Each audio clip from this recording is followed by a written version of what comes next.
సామాన్యంగా మన కుటుంబ సభ్యులను కానీ, మన ఆప్త మిత్రులను కానీ, లేకపోతే మనకి బాగా నచ్చిన వాళ్ళు కానీ అభిమానిస్తాం. కొంతమందిని అయితే పూజిస్తాం కూడా. తల్లిదండ్రులను పూజిస్తాం, ఎందుకంటే జన్మనిచ్చిన వాళ్ళు. కొంతమంది గురువులను పూజిస్తాం, ఎందుకంటే విద్యాబుద్ధులు నేర్పించారు కాబట్టి. కొంతమందిని పూజిస్తాం, వాళ్ళు మన ఆరాధ్యమైన నటులు, నటీమణులు కాబట్టి. జనరల్గా ఇవి మనం ఎక్కువ వింటుంటాం ఈ ప్యాటర్న్లోనే. ఈ రకంగా వీళ్ళ మీద అభిమానం, వాళ్ళ మీద ఇష్టం, కుటుంబ సభ్యులు, అన్న, తమ్ముడు, చెల్లి, అక్క, మామ, అత్త, ఇలాంటివన్నీ కూడా. సో దేశభక్తి అనే మాటకు వస్తే, భారతదేశంలో ఉన్న 140 కోట్ల మంది జనాభా పౌరులు. దేశభక్తి ఎంతమందికి ఉందయ్యా అంటే తక్కువ చెప్పలేని పరిస్థితి. ఎందుకంటే దేశం వాళ్ళకి ఏమి ఇచ్చింది అన్నది చాలా తక్కువ మంది మాత్రమే వాళ్ళ మనసులో దాచుకుంటారు. దేశం అన్నీ ఇచ్చింది భారతదేశం. ఎందుకంటే మనం పీల్చే గాలి భారతదేశంలో, మనం తినే తిండి భారతదేశంలో, మన ఉద్యోగం అనేది వేరే ఏ వృత్తి చేసినప్పటికీ కూడా, ఏ ప్రవృత్తి చేసినప్పటికీ కూడా అవన్నీ కూడా ఈ ప్రాంతంలోనే, ఈ దేశంలోనే కొనసాగుతున్నాయి. అలాంటిది దేశానికి కష్టం వచ్చినప్పుడు, దేశానికి ఇబ్బందికర పరిస్థితులు వచ్చినప్పుడు, దేశానికి నష్టమైనప్పుడు తమకి అవకాశం ఉండి దాని మీద స్పందించిన వాళ్ళని ఏమనాలి? సో ఇప్పుడు ఈ అంశాలన్నీ ఎలా ఉన్నదంటే భారత్ పాకిస్తాన్ మధ్య జరుగుతున్న అంశాలు. మినిట్ టు మినిట్ టెన్షనే. సరే, ఓకే, పాక్ ఏమీ చెయ్యలేదు, పాక్ నథింగ్, ఇవన్నీ కూడా తెలిసిన విషయాలే. కానీ దొంగ ఎప్పటి నుంచి ఏ రకంగా వచ్చి దొంగ దెబ్బ కొడతాడా అన్నది ఎవరికి తెలియని పరిస్థితి. అది ఒకరిని కొట్టచ్చు, ఇద్దరిని కొట్టచ్చు, ముగ్గురిని కొట్టచ్చు. ముంబై దాడులు మనం చూసాం. తాజ్ హోటల్లో ఎంత బీభత్సాన్ని సృష్టించారు. నిన్న కాక మొన్న పహల్గామ్లో చూసాం.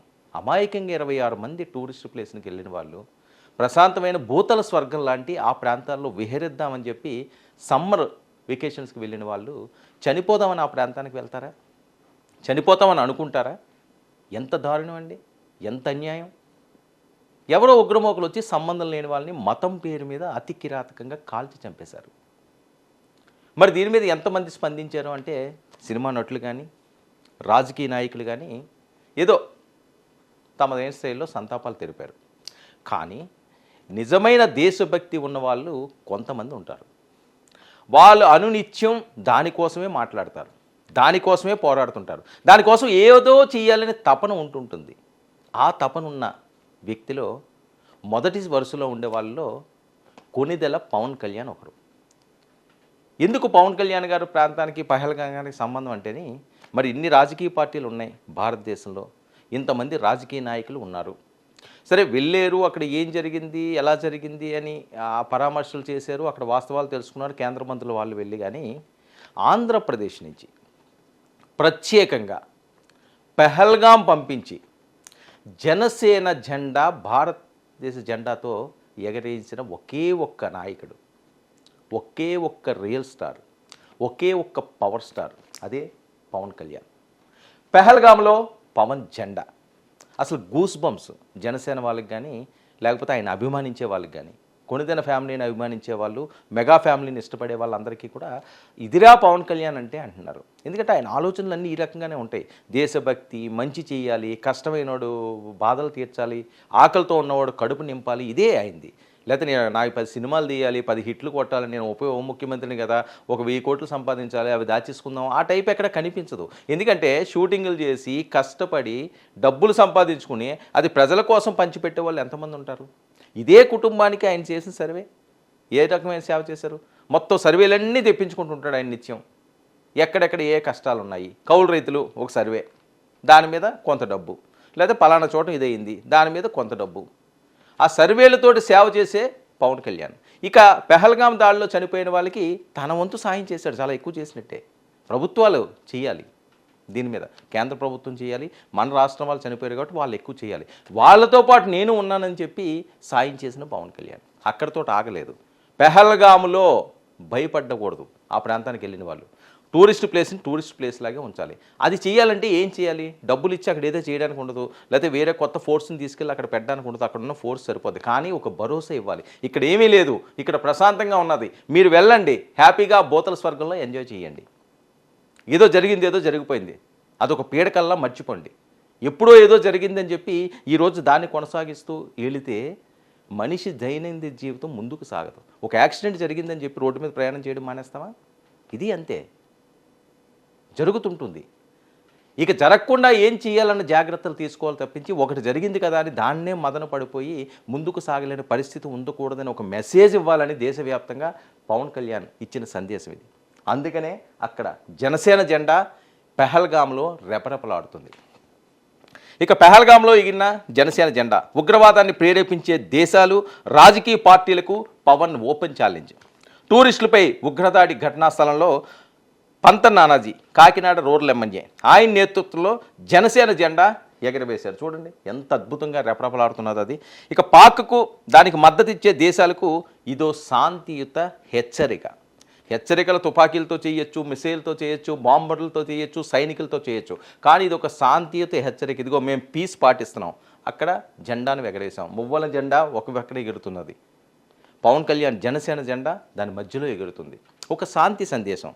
మేము తుపాకీలతోటే కాదు, దీంతో కూడా ఒక సందేశం ఇస్తామని చెప్పి మెసేజ్ పంపిస్తున్నాం. సరే, కొంతమందికి ఇవన్నీ ఎక్కవనుకోండి, ఎవరికి ఎక్కడ బుద్ధి చెప్పాలో అక్కడే చెప్పాలి. పావును ఏం చేయాలి? కర్రతోటే సమాధానం చెప్పాలి. పావును మేము ఆడిస్తాము, దాని చేతితో పట్టుకుంటాము, దానికి పాలు ఇస్తాము, దానికి ముద్దులాడతామంటే ఊరుకుంటుందా? కాటేసేస్తుంది. ఇది కూడా అలాంటిదే పాకిస్తాన్ దేశం కూడా. అందుకని వీళ్ళకి శాంతి పనికిరాదు. అయినప్పటికీ కూడా పీస్ మన నినాదం కాబట్టి ఆ రకంగానే ముందుకు వెళ్ళే ఆలోచనతో పవన్ కళ్యాణ్ చేసిన ఈ సందేశం. ఇక పెహల్గాంలో ఎగిరిన జనసేన జెండా భారత ఆత్మాభిమానానికి ఇది చిహ్నంగా మారుతుంది.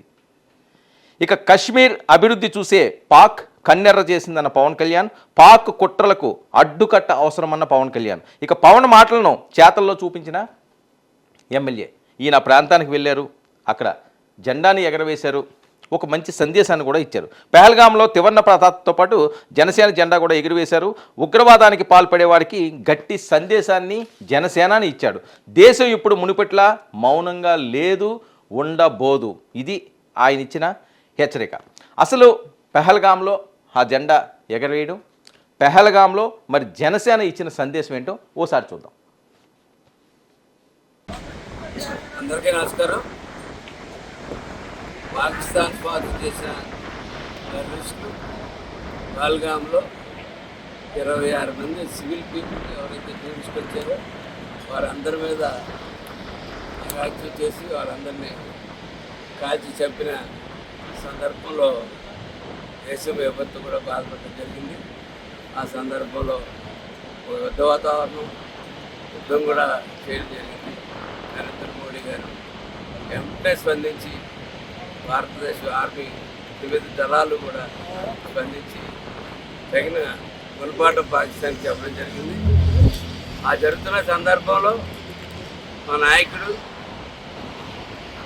దేశభక్తి గలవాడు, మొట్టమొదటి నుంచి కూడా బాగా దేశభక్తి పవన్ కళ్యాణ్ గారు కొంతమంది ఎమ్మెల్యేలని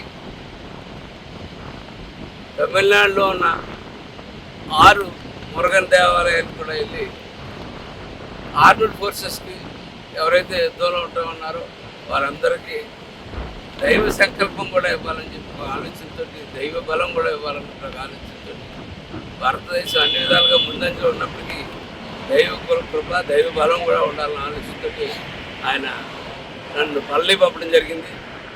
పల్లిలో మహావతార్ బాబాజీ ఒక గురువుగారు జీవ సమాధి దగ్గర ఉండగా నన్ను ఆయన ఆదేశాలు ఇచ్చాయో ఏంటో తెలియదు, నాకు ఇక్కడ రావాలన్న సంకల్పం కలిగింది.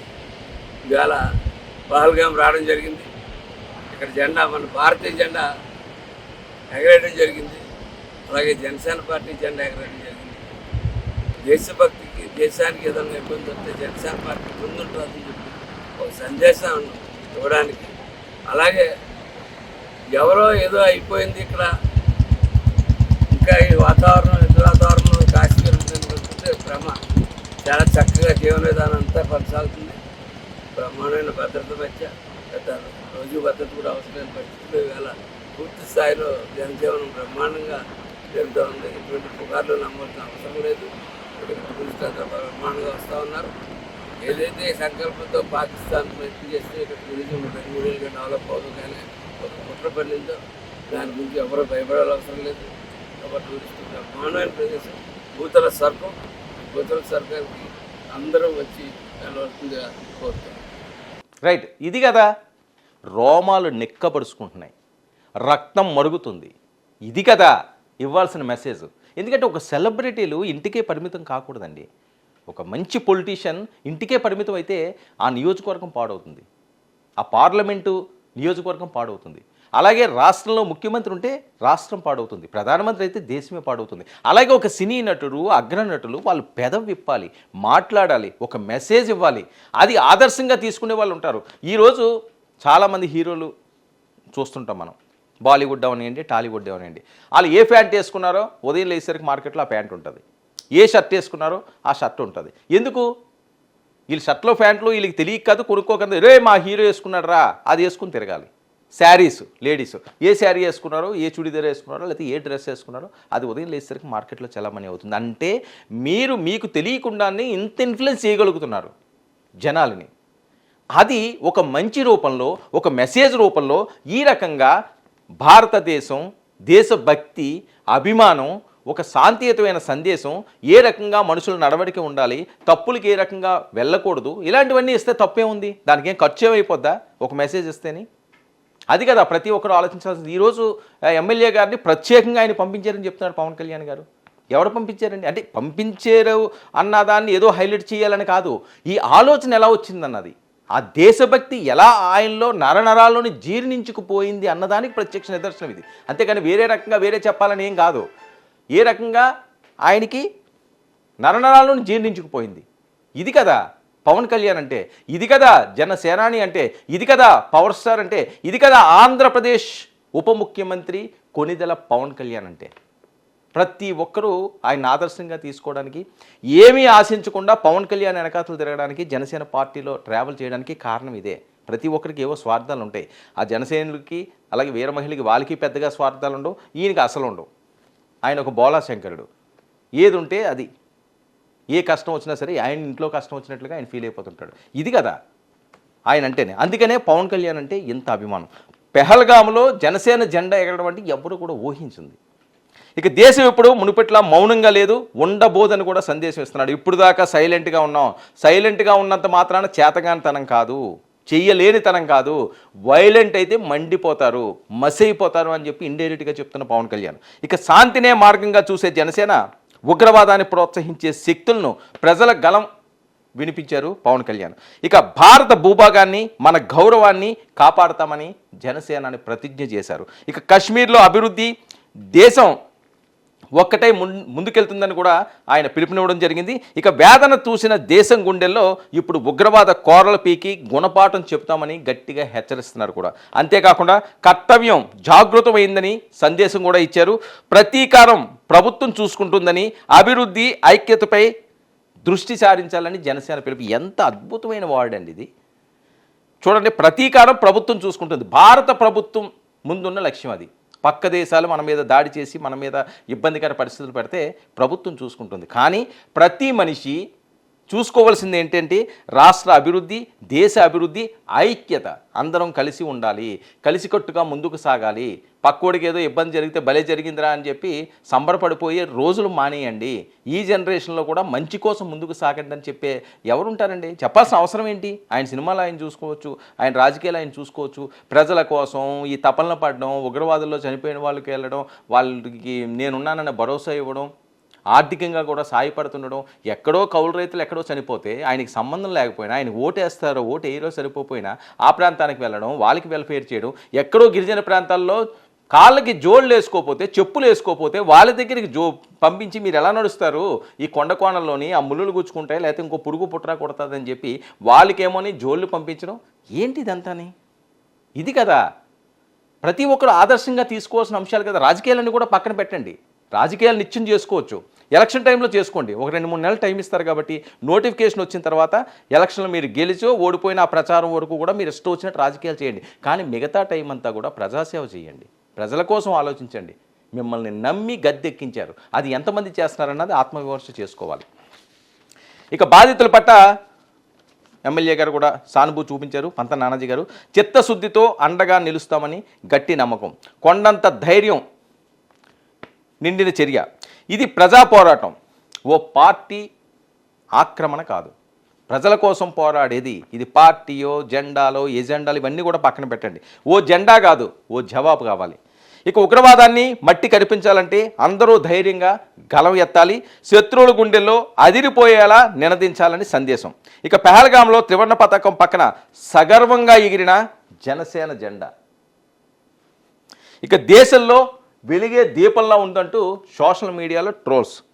దేశ నలుమూలలోని సామాన్య ప్రజలకు సామాజిక మద్దతు. భగత్ సింగ్, సుభాష్ చంద్రబోస్, చంద్రశేఖర్ ఆజాద్ లాంటి తెగువను నొక్కి చెప్పిన జనసేనాని పవన్ కళ్యాణ్. పెహల్గాంలో ఎవ్వరు ఊహించినటువంటి ఒక అద్భుతమైన దృశ్యం అది. ఎవరు నచ్చినట్లుగా వాళ్ళ దైనందిన జీవితంలో పనులు చేసుకున్నారు, బాధపడే వాళ్ళు బాధపడ్డారు, మర్చిపోయారు, అయిపోయింది. 26 మంది చనిపోయిందన్నది ఎలా నెమ్మదిగా మర్చిపోతున్నారు. కానీ పవన్ కళ్యాణ్ మర్చిపోలేదు, దాన్ని అక్కడ గుర్తుండేలా చేస్తానంటున్నాడు.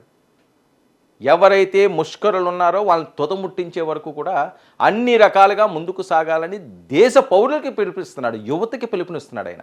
ఈయనెళ్ళి మేము ముష్కరులను చంపుతాము, మేము వాళ్ళని చంపేసి వచ్చేస్తానని చెప్పట్లేదు. ప్రతి యువత మేల్కోవాలంటున్నారు. భారత రక్తం ప్రతి ఒక్కరూ నరనరాల్లోనే ఎక్కించుకోవాలంటున్నారు. దేశభక్తి ఉండాలి అంటున్నారు. అందుకే జనసేన జెండా పెహల్గాంలో ఎగిరింది అని చెప్పి మాట్లాడుతున్న పవన్ కళ్యాణ్. ఇదిరా దేశభక్తి అంటే, ఇదిరా పవన్ కళ్యాణ్ అంటే.